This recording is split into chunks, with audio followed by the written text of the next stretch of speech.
निचलौल महाराजगंज। किया रवा महजा मरत में चौड़ी काल्हे धराइल रहुए ना।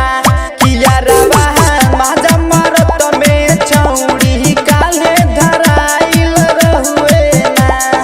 काल्हे धराइल रहुए ना, काल्हे धराइल रहुए ना। कि एह कहर चढ़ल बाटे जवनिया बहुते धराइल रहुए ना।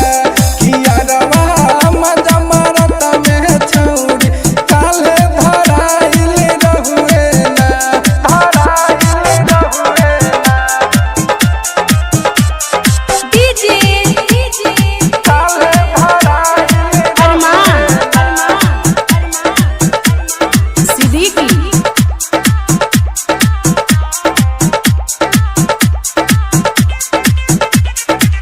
उमर ही करे जनैखे खाती रहे नन भेजहु।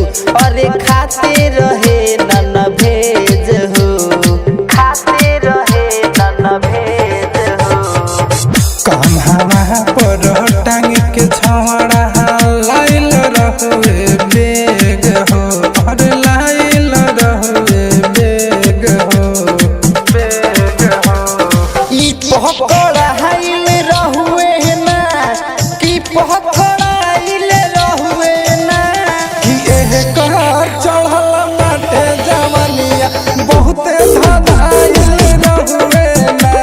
किया रवा मजा मरत में छौरी काल्हे धराइल रहुए ना, धराइल रहुए ना। डीजे अरमान काल्हे सिद्दीकी